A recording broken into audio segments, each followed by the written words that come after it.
What's the hardest thing about writing? Well, it's getting started.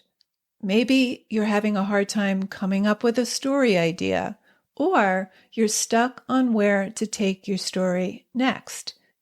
If you want a way into a story or a way through, I have 9 story starters to help you. This free PDF is full of story seeds and prompts to get you going. To download your 9 story starters, go to nancypanuccio.com/start.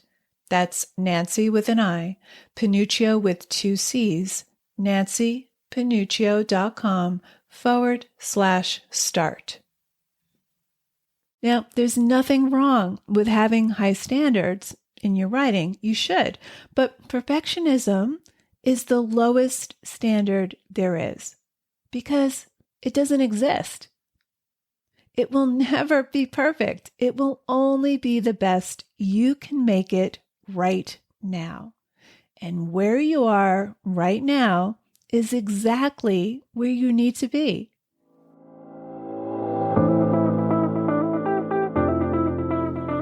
Writer Unleashed is for you, a writer who has a story you want to bring onto the page and into the hearts and minds of readers. I'm Nancy Panuccio, writer, editor, and writing coach. And each week, we'll explore techniques, mindsets, and inspiration for writing stories readers can't put down. Thanks for spending some time with me today. Now let's begin.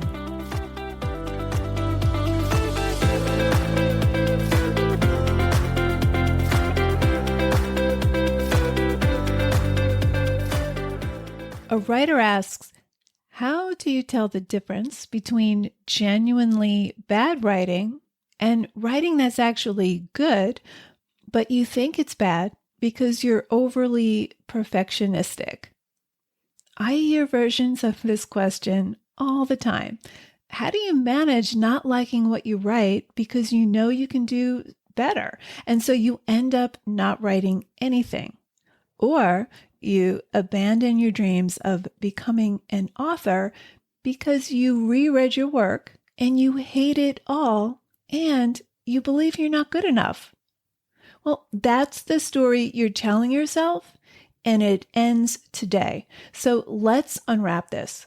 First off, we are the worst judges of our own writing.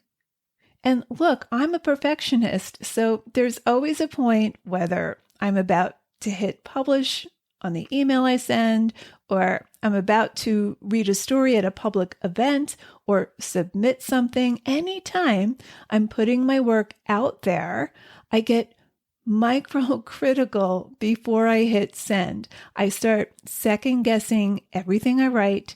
I agonize over every idea, every sentence, every word, every comma. So I know this feeling intimately, but because it's something I've struggled with forever, I've also come to realize that this doesn't serve me. It straitjackets the work I'm trying to create. And there's a point where I just have to say, I've taken this piece of writing as far as I can for now, and I'm going to release it out into the world. I know it's not perfect.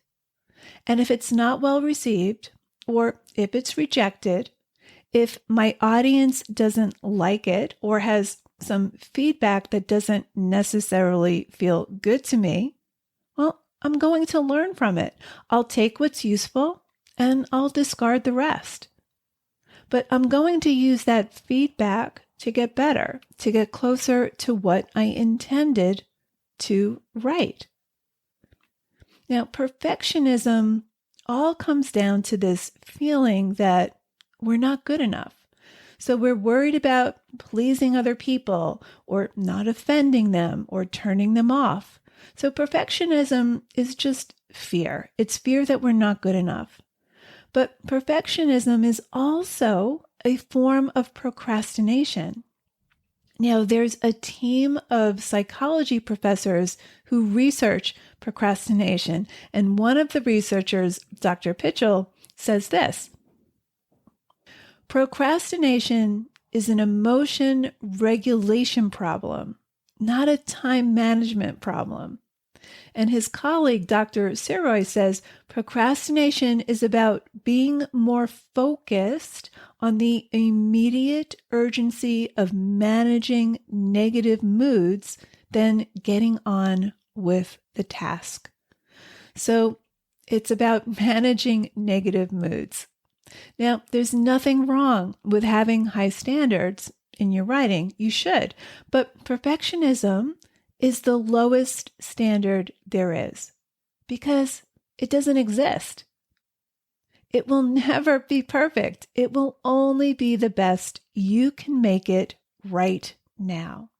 And where you are right now is exactly where you need to be.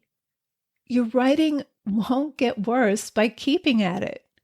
Now, I've heard of authors who still would love to edit their already published books because they've grown as artists and they would do things a lot differently if they had the chance. So we're always evolving. Our work is always evolving. Writing is a lifetime practice. So forget about getting it perfect. You'll never get there. Instead, try to express what you're trying to say in the best way possible. Okay, so let's talk about the difference between bad writing and good writing. How do we know if we're doing one or the other? Well, what I always suggest, what I always do is take a break and come back to it. So the first step away. Gain some distance and objectivity.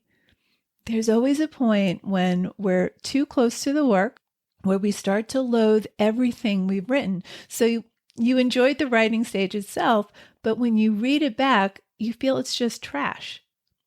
I've been there too. So when this happens to me, it's usually due to creative fatigue, or I'm just spinning too many things in my life and I'm simply burnt out. Some days I'm just physically tired.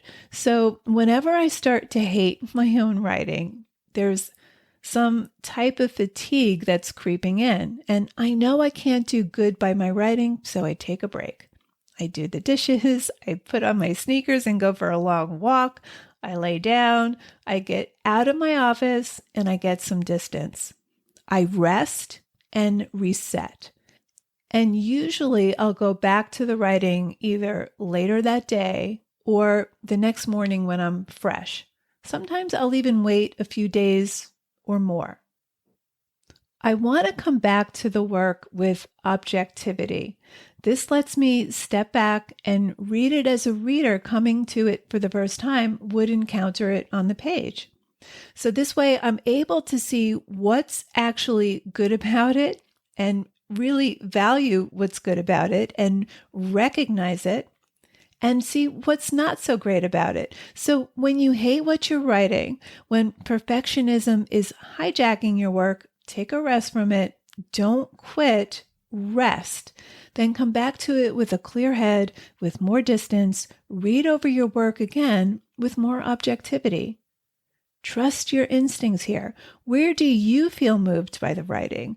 Where do you lose interest? Where do you lose focus? Where is the writing too vague or general? One of the best ways to improve your work and get back into the groove is to go back to a passage where the writing is too general or cliche and replace it with something more concrete and more specific. For example, don't write Anna Maria is wearing pants. Write that she's wearing black velveteen culottes. Now, when I'm stuck and I can't do anything else, this always helps me find my way back into the writing. So, number one, get some distance. Number two, read over your work objectively. And number three, get feedback. You never know how your story is landing until you've shared it with a reader. We can't write in a vacuum. Now, a caveat here. I want you to be selective about who you entrust your work to.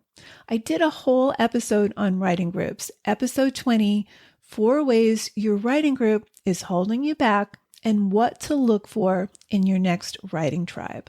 I'll link you up in the show notes. But the best way to know if what you're writing is actually good or trash is to get feedback. Maybe for you, it's joining a writing workshop or a writing group. Maybe it's working with a story coach or an editor. But you want to ship and learn. This is a concept I learned from Seth Godin. Ship and learn.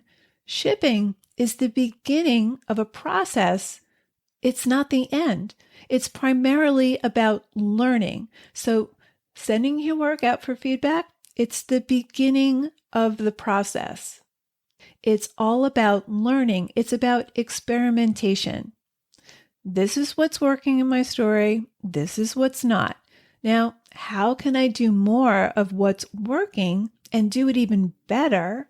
And how can I improve or change what's not working? What can I learn here?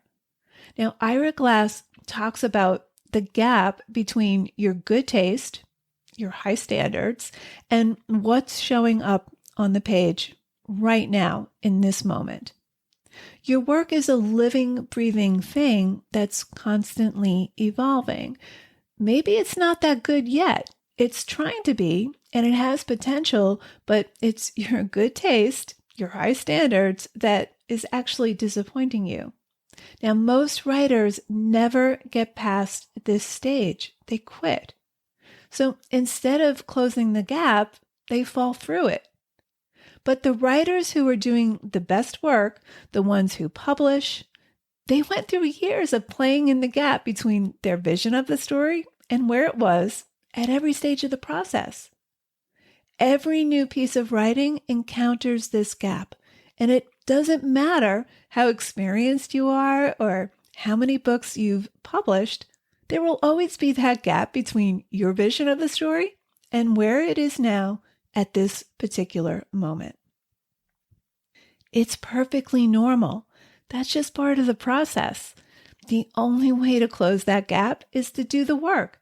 Don't quit because you don't like what you've written. The only way to close the gap between where you want your story to be and where it is now is to keep working at it and to keep seeking feedback. Deadlines definitely come handy here. That's why a writer's workshop or writing group is valuable, but you do have to trust the people you share your work with. Again, episode 20, I'll link in the show notes. So let's recap. Perfectionism is the lowest standard there is because it doesn't exist. As long as you're chasing perfection, you'll never reach it. That doesn't mean you shouldn't have high standards, but there will always be a gap between the story you have in your head and the one that's on the page. So what do we do when we hate what we've written? Number 1, get some distance. Number 2, read your work objectively. Number 3, get feedback from a trusted reader. You want to ship and learn. And number 4, keep working to close the gap. So there you have it. It's perfectly normal to lose your infatuation with your story after the rush of the initial writing is done. You're not going to always love it. You may even want to quit your story and quit writing altogether. But if you have the urge to write, don't abandon yourself. Just know that progress is not linear. Give yourself some grace here. Know that you're not going to always love what you've created. Perfectly normal, but don't quit. Getting your story to the highest version of itself takes time. It takes patience and perseverance. So keep learning, keep writing. Thank you so much for listening to today's episode of Writer Unleashed. If this episode resonated with you, please go leave a review on Apple Podcasts or wherever you listen to podcasts. Reviews are key to keeping Writer Unleashed on the top of the charts where other writers can find us. I'll see you next week with a brand new episode. In the meantime, join us on our private Facebook group, Writer Unleashed Community. It's totally free to join. And if you want more free resources plus writing tips I only share in email, sign up over at nancypanuccio.com. I'll see you next week, same time, same place. Till then, keep writing, and I'll talk to you soon.